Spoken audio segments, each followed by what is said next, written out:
फिर से स्वागत है आपको आनंद लर्निंग क्लासेस में। मैं आनंद कुमार आज एक नए टॉपिक के लाए हैं। जो वीडियो इस वीडियो में है आपका प्रतिरोध रेसिस्टेंस के बारे में पढ़ना है। इसके पहले वाले वीडियो बनाए थे ओम्स लॉ के बारे में, अगर उसको जा कर के देख लेंगे प्ले लिस्ट में तो इसको और बढ़िया से समझ पाएंगे। प्रतिरोध उसमें हम बताए थे। तो देखिएगा, प्रतिरोध के बारे में बात करते हैं, रेसिस्टेंस के बारे में बात करते हैं। तो प्रतिरोध है क्या, प्रतिरोध होता है क्या? तो सबसे आगे हम आपको ओम के नियम में एक व्यंजक स्थापित किए थे, V बराबर आई आर, ये वाली व्यंजक किए थे, जहाँ पे ये V विभवांतर है, I धारा है, R प्रतिरोध है। तो प्रतिरोध R बराबर निकाल सकते हैं V बटा I, यानी कि हो जाएगा प्रतिरोध बराबर विभवांतर बटा धारा। लेकिन अगर ये आपको न्यूमेरिकल वैल्यू है, ये आपको न्यूमेरिकल वैल्यू है, ये आपको संख्यात्मक मान है, न्यूमेरिकल वैल्यू है ये वाला। तो अब प्रतिरोध होता है क्या, प्रतिरोध के बारे में हम लोग जानेंगे। तो सबसे आगे मान लिया जाए इसको, मैं प्रतिरोध का जो सिंबल अगर आपसे अगर कोई पूछे तो प्रतिरोध का सिंबल इस टाइप से होगा। आपको इस टाइप से प्रतिरोध का सिंबल होता है, जो रेसिस्टेंस से इसको डिनोटेट करते हैं। अब प्रतिरोध जैसे मान लिया जाए कोई एक चालक तार है, मान लेते हैं कि कोई एक चालक तार है, मान लेते हैं ई ए है, ई बी है। इसको बहुत सारे फ्री इलेक्ट्रॉन्स होते हैं, मुक्त इलेक्ट्रॉन इसको बोल सकते हैं, फ्री इलेक्ट्रॉन्स। अब ये फ्री इलेक्ट्रॉन्स होता है क्या कि जब इसको बाहरी से जब कोई धारा इसको में दिया जाता है, कोई आवेश दिया, कोई ए बी कोई चालक है, कोई चालक तार है, इसमें बहुत सारे फ्री इलेक्ट्रॉन्स होते हैं, मुक्त इलेक्ट्रॉन होते हैं। जब इसको कोई भी आवेश बाहर से दिया जाता है तब होता है क्या इसमें कि इसका जो इलेक्ट्रॉन्स होता है, जो आवेश फ्री इलेक्ट्रॉन्स होता है इससे, और इधर से जो आवेश जाता है, दोनों के जो टकराव के माध्यम से अवरोध उत्पन्न होता है। क्या होता है? अवरोध उत्पन्न होता है। और यही जब अवरोध होता है तब इसी को हम लोग बोलते हैं प्रतिरोध, बोलते हैं रेसिस्टेंस बोलते हैं। अब प्रतिरोध के क्लियर रूप हम लोग कैसे परिभाषित कर सकते हैं? तो प्रतिरोध को हम लोग डिनोटेड परिभाषित कर सकते हैं कि किसी चालक पदार्थ का वह गुण होता है जो धारा के प्रवाह का विरोध करता है। कोई भी चालक तार में अगर कोई धारा प्रवाहित हो रहा है तो उसके जो धारा प्रवाह का विरोध करता है, रुकावट पैदा करता है, उसी को हम लोग बोलते हैं रेसिस्टेंस। उसी का नाम बोलते हैं हम लोग, क्या बोलते हैं? प्रतिरोध। अब प्रतिरोध जो होता है इसमें एक बात और बोल सकते हैं कि प्रतिरोध जो होता है संख्यात्मक मान जो इसको होता है, इसको संख्यात्मक मान बोल सकते हैं। R बराबर, तो बटा है तो V समानुपाती I, इसको लिख सकते हैं, इस टाइप से भी लिख सकते हैं। तो हम लोग बोल सकते हैं कि जो प्रतिरोध का जो संख्यात्मक मान होता है वो विभवांतर और धारा के अनुपात के बराबर होता है। अब इसको में हम लोग क्लियर रूप से समझ गए होंगे। तो आइए इसको परिभाषा हम लोग देखते हैं और भी देखते हैं इसको क्लियर ढंग से कैसे परिभाषित किया जा सकता है। देखिए अब यहाँ पे अब रेसिस्टेंस, प्रतिरोध को अब हम लोग किस तरह से परिभाषित कर सकते हैं। किसी चालक पदार्थ का वह गुण, किसी भी चालक पदार्थ का वह गुण जो प्रवाहित धारा का विरोध करता है, जो प्रवाहित, जब उसको में कोई भी चालक तार में अगर प्रवाहित धारा हो रहा है तो उसको विरोध करता है, उसी को बोलते हैं प्रतिरोध, रेसिस्टेंस बोलते हैं। एक और इम्पोर्टेंट पॉइंट यानी कि महत्वपूर्ण बिंदु बात याद रखने का है आपको कि प्रतिरोध का जो संख्यात्मक मान होता है, हम बताए थे R बराबर V बटे I जो होता है संख्यात्मक मान होता है। प्रतिरोध का संख्यात्मक मान है जो विभवांतर एवं धारा के अनुपात में होता है। जैसे देखिएगा, इसको जो प्रतिरोध है इसको V अनुपात I लिख सकते हैं, इसी अनुपात में हो सकता है। तो बोल सकते हैं प्रतिरोध का संख्यात्मक जो मान होता है वो विभवांतर और धारा के अनुपात में होता है। अब हम लोग इसको SI यूनिट कैसे निकालेंगे प्रतिरोध को? तो आइए देखिए, यहाँ पे इसको SI यूनिट निकालते हैं। SI यूनिट देखिएगा कैसे, जैसे R बराबर V बटे I होता है। अब इसको में प्रतिरोध को हम लोग निकाल रहे हैं SI यूनिट। तो V को ची है विभवांतर है, I को ची है धारा है। तो विभवांतर का अगर मात्रक याद होता होगा तो वोल्ट होता है, तो हो जाएगा वोल्ट, और धारा के होता है एम्पियर, जिसको A से सूचित करते हैं वोल्ट, और ये हो जाएगा एम्पियर। अब ये एम्पियर जाएगा ऊपर, तो यानी कि ये हो जाएगा कुछ वोल्ट हो जाएगा इंटू एम्पियर, नीचे पावर 1 है, ऊपर जाएगा तो हो जाएगा -1। अब इसका नामांकन किया गया है वोल्ट इंटू एम्पियर -1 का नामांकन किया गया है आपको ओम। ओम साहब ने खोजे थे इसको, तो इसको ओम बोल सकते हैं। और इसका जो सिंबल होता है, जो संकेत होता है, कुछ आपको इस टाइप का आएगा। इसको बोलते हैं ओमेगा। इसको बोलते हैं क्या? ओमेगा। इसका कुछ होता है सिंबल होता है। देखिएगा यहाँ पे जो ओम होता है, ओम वोल्ट इंटू एम्पियर के पावर -1 का नामकरण ओम किया गया है। अब अगर ओम का सिंबल देना होगा, आपको संकेत देना होगा, तो आप इस टाइप से इसका संकेत कर सकते हैं, इस टाइप से इसका संकेत कर सकते हैं। इसको बोलते हैं ओमेगा। क्या बोलते हैं इसको? ओमेगा बोलते हैं।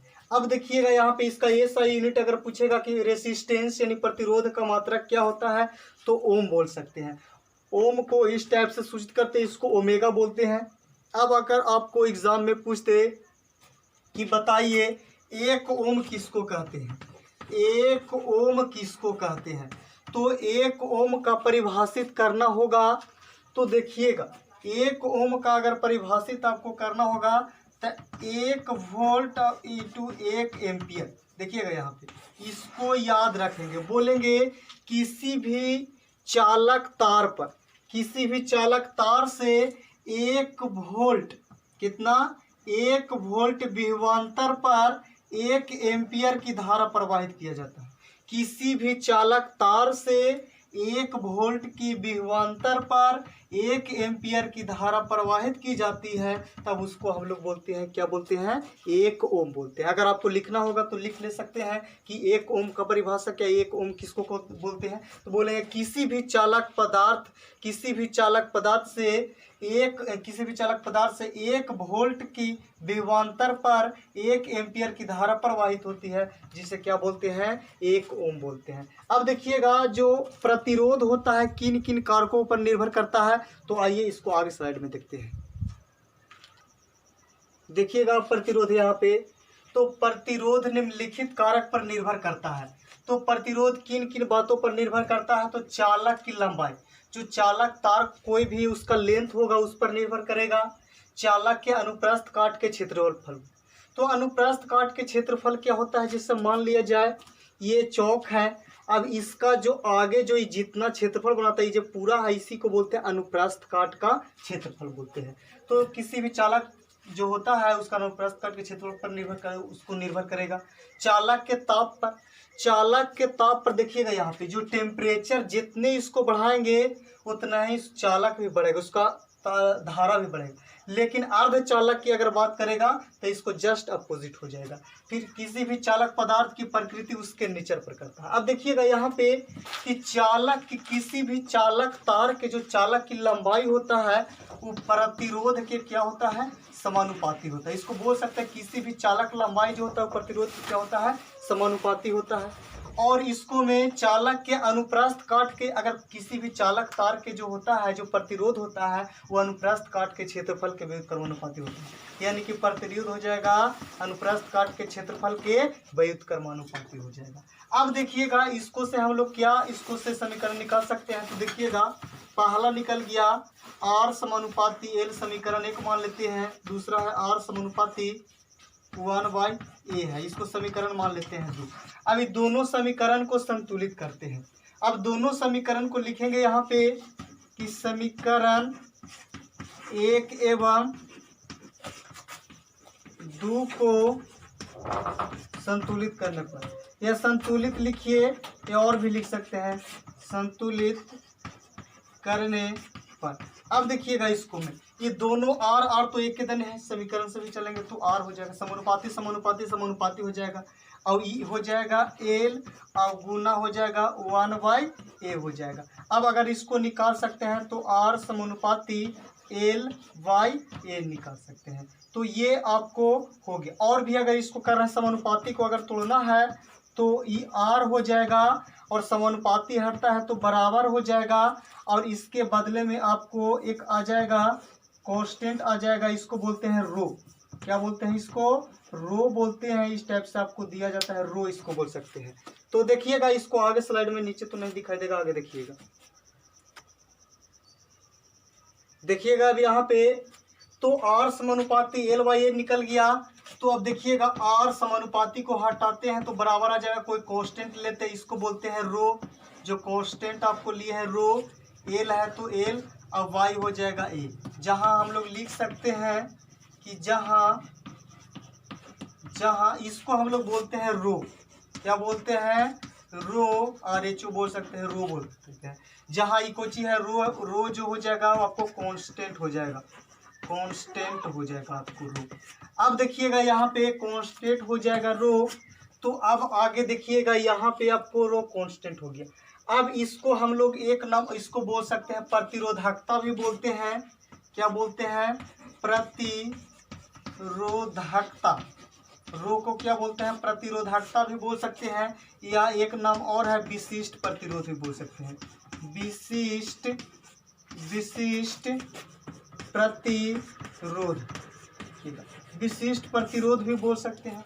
अब देखिएगा यहाँ पे अगर विशिष्ट प्रतिरोध बराबर अगर आपको निकालना होगा कि विशिष्ट प्रतिरोध कैसे निकलेगा, देखिएगा निकालते हैं। आर बराबर ये हो जाएगा रो एल, अब वाई कितना है ए, इसमें बाटा में एक लटका लीजिए, तिरछा तिरछी गुना कर दीजिएगा तो हो जाएगा रो एल, अब बराबर हो जाएगा आर, अब गुना ए या इंटू ए कर देते हैं। अब इसलिए रो बराबर निकाल लेंगे तो हो जाएगा आर ए, अब बटे हो जाएगा कितना? एल हो जाएगा। तो अब देखिएगा यानी कि रो विशिष्ट प्रतिरोध जो हमको निकल गया, आपको जो विशिष्ट प्रतिरोध रो बराबर आर ए इंटू एल।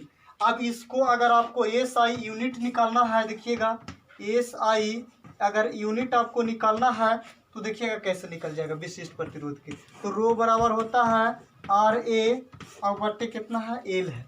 अब देखिएगा जब इसको निकालेंगे हम लोग तो आर माने प्रतिरोध, अब प्रतिरोध का मात्रा कुछ चीज बताए हैं, ओम बताए हैं, और इंटू ए है कुछ अनुप्रस्थ काट के क्षेत्रफल।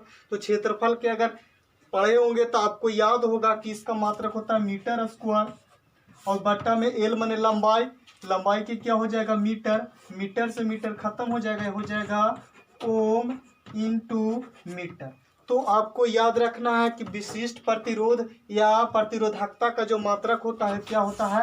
ओम मीटर होता है। अब इसके पार्ट 1 था, पार्ट 2 में एक और वीडियो आएगा। अगर आपको पसंद लगता है इस वीडियो को तो लाइक करें, शेयर करें, सब्सक्राइब करें। फिर आगे इसको पार्ट 2 में मिलते हैं। तब के लिए धन्यवाद, फिर अगले वीडियो में मिलते हैं।